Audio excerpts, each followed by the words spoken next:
Okay, and to continue this awesome display of what capability Australia has to offer, we've got Jim Fader from Eden Brew. Thank you, and good afternoon, everybody. Pleased to be the last official presenter on the day's agenda. Save the best till last. Eden Brew, we make animal-free dairy, and that is, in simple terms, using precision fermentation to make nature-identical products that just don't rely on the animal. And Eden Brew's got a very broad and very ambitious agenda to scale quickly. And we are a dairy consumer products manufacturing company. So we plan to put delicious dairy at the front of sustainable food manufacturing, and we're going to do it by making products that you already know and you already love and you already consume. We're just going to make them in a far more sustainable manner, and we're going to make it in concert with the dairy industry. So we're doing this using existing people and process in the supply chain to get our products out there quickly and make a large impact. So we are a customer-driven business, and we're very focused on creating products that customers know and love. And to George's point earlier about repeat purchases of plant-based burgers, for example, people make a lot of claims about products being something that ultimately they're not. And it's the consumer experience which will bring people back. If you give people what they want, they will buy it. If you make a promise and you don't deliver against it, they won't buy it. And so we are a business that's focused on delivering products that are already proved as very successful. We're just making them in a far more sustainable manner. Customers tell us that there is two main reasons why they would buy dairy: nutrition and sensory. And they tell us there's three main reasons why they would avoid dairy: allergies, concern about the environment, or concern about animal welfare. So making a dairy equivalent product without the animal meets all five reasons: the two reasons why and the three reasons why not. So we represent, I guess, a business where you can avoid your milk and have it too. And so it's a new category of product that appeals to both dairy consumers and also dairy avoiders. Now, how do we do this? A little bit of tech just for a sec. Inside milk, about 95% of the proteins can be broken down to two main categories and 6 main proteins. You've got whey proteins and then you've got casein proteins.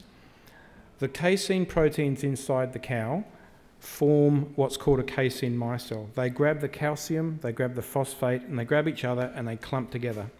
And then one specific casein protein called kappa casein comes along a little bit like the shell of an egg and wraps around the outside and modulates the size of that micelle, carves off some extra clumpiness, and that reclumps somewhere else and more kappa comes along. And you get a very consistent molecule right throughout milk that has got protein and nutrition locked in, and it hates water. It's hydrophobic and it's pushing water away, and therefore stays suspended right throughout milk. So when you're looking at milk and you're looking at a white liquid, you're actually looking at the calcium inside the micelle suspended right throughout the milk. Now, this molecule brings so much of the structure and the sensory and the physiochemical properties of milk. Why does it froth in your cappuccino? Why can you make white sauces? Why is it heat resistant and you can cook with dairy the way you do? It's all down to how the casein micelle operates and the properties it brings within milk. So we've partnered with the awesome team at CSIRO, who, of course, have spent 130 years studying dairy. Dairy's been such an important part of the Australian economy and our exports for so long. There's nothing that the CSIRO team don't know about dairy. And, of course, they've been studying protein chemistry and they've been making these micelles because they're connected to the research. And, of course, we come along and have a look and say that that's the basis of animal-free milk. So we're very lucky to have partnered with CSIRO to bring this science in-house and to scale it. Now here's a little example of what that looks like. Bottle 1 is casein proteins sitting inside water. It's an opaque, cloudy liquid. You put it through that micellarization process and you get a bottle in bottle 2 that's already looking a lot like milk. Whey proteins in water, another opaque bottle, but pour bottle 3 into 2, you get bottle 4. Put a little bit of fairy dust on top and you've got Eden Brew milk in bottle 5. There's no point having precision fermentation molecules that offer a lot of excitement to the food system without being able to make them at scale. And the team that's been assembled at Eden Brew has been assembled from day one to scale the business very quickly. Think of us a little bit like Coca-Cola, who make their syrup centrally and then partner with carbonators around the world to put water, bubbles and the Coke brand on the bottle and then distribute in those geographies. Eden Brew is going to partner with large breweries who will brew our proteins centrally and turn them into a powder.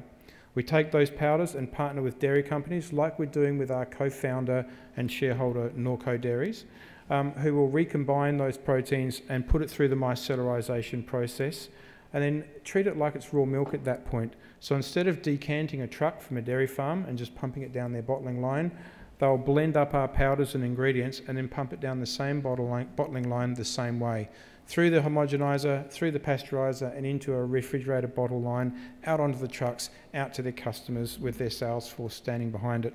All of that is locked away and agreed and ready to go.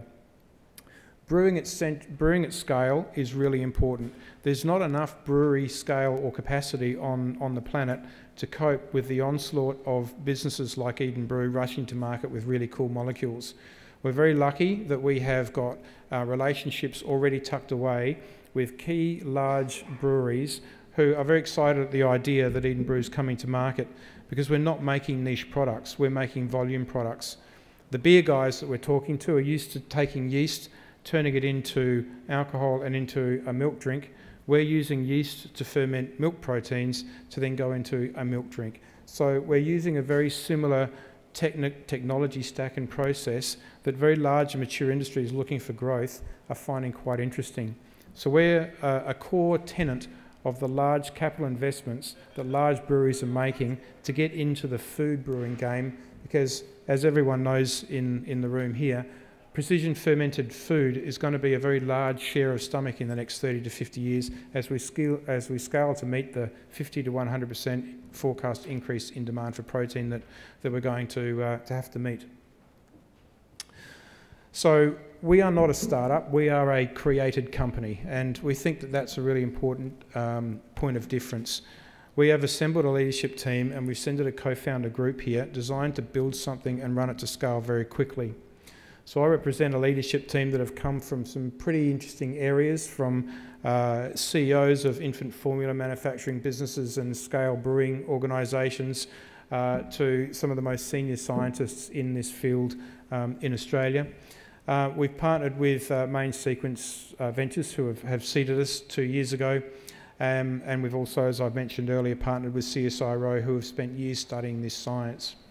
We're also very lucky quite early on to have secured investment from Digitalis Ventures out of the US, who are effectively the venture arm, if you like, of the Mars family, who know food and know the US market quite specifically. So we've put together, along with Norco, a supply chain and a business model we think that's ready to be scaled quite quickly. That's translating to products available to market mid to late next year. So having made the proteins at benchtop scale, we're going through the process of scaling those fermentations and optimising them to make sure that we can make them at scale and at cost. We're going to lead with ice cream because that's pretty easy and it's a bit of a fun product to have a play with, but we're on a critical path to milk, and we will launch milk the back end of next year. Really important graph, this one. This is using open book techno-economics from the largest beer brewer on the planet. If you answer for them a bunch of questions around how long is your brew time, how many grams per litre is your target protein in the ferment, how much feedstock do you have to feed that ferment during the process, irrespective of what you're brewing, they can tell you what it costs. So we've got this maturity curve here that talks about when we make milk, by the back end of next year, we'll make it at $4 a litre. But by the end of the 2020s, we'll make it at $1.40 a litre. 2/3 of that reduction in cost is us brewing at larger scale than our initial ferments when we come to market next year, and 1/3 of that reduction in cost is just getting better at fermenting. So we're rushing a product to market, but we will continue to optimise how well we ferment to get more proteins and then to throw less of them out when we purify. So we've got a well-trodden techno-economic model used by a very large global business who intends to do our fermentations, who shared the costs based on our technology and our trajectory into scale. We've mentioned it, I think, many times throughout the day, this increase in demand for protein is going to drive a relentless pursuit on food and demand for protein. We need to be able to make food in a much better way than the way we make it today. Eden Brew, if I just use water as a proxy, the dairy industry uses 1,000 litres of water to make, on average, a litre of milk. It's not just the dairy industry though. Plant-based milks like almond milk use 6,000 litres of water to make a litre of milk. Eden Brew's process sits at 5.7 litres. No land to grow crops to feed animals, no emissions from animals, no manure from animals into waterways. There's a much more savvy and resource-savvy way of making milk in the process that we use. So we're raising capital right now. We're most of the way through this process, but our round is still open and there is still some room. We've increased the size of the round. In times like this, I think if you can raise more, you should, and that's what we're looking to do. So by all means, reach out. We'd love to have a chat. Thank you very much for your time.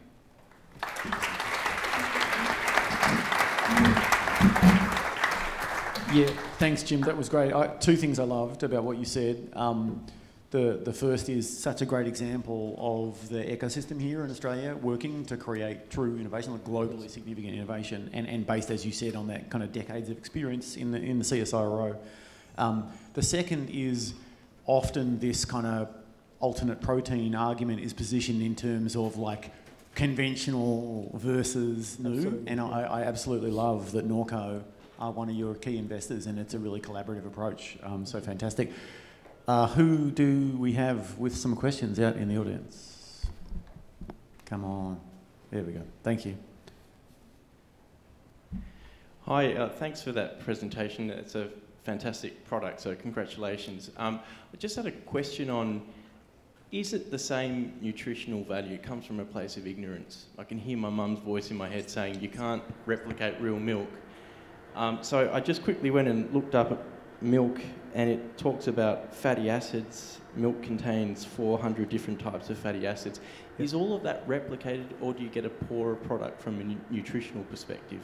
Yeah, look, it's a good question. We're not bio-identical, so no, we don't have 400 short-chain fatty acids in there. But the industry is also, if you take infant formula, for example, really mature at stacking products full of nutrition that's fit for purpose. So what we're trying to do here is make a product that's extremely defendable, because internally inside Eden Brew, the mantra is wheat bix and coffee, right? So if we can nail those two consumption moments, then we've won the trust of consumers. So we're not bioidentical, but we don't have cholesterol, we don't have bacteria, we don't have lactose, we don't have some other things we'd rather not take from the animal as well. But we will be stacked in a very defendable manner nutritionally versus the alternatives. If you're looking to avoid dairy, it's quite easy to be superior nutrition versus some plant-based alternatives. So we think we've got a very good product. Awesome. Do we have another one? We have time for another one? Apparently, yes. Hi, it's me again. I always have a question. So exciting to see your collaboration with Norco. So I echo Matthew's sentiment here. It's quite exciting pathway to market.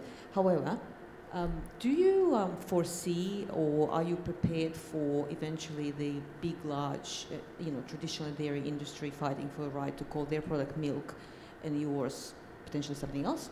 That's A, and B, does it even matter? So I think, firstly, I think that we see ourselves as part of the dairy industry and how the dairy industry is innovating to be more sustainable. Dairy and dairy foods have made or played an extremely important role in how we nourish ourselves, and we've been doing it the best way we know how. So as we find ways to be more sustainable, we continue to innovate, and this is just an example of that. So I don't see that we fight with the dairy industry. I see that we're part of it. There has been, of course, a debate around naming conventions. We follow the rules, whatever they are.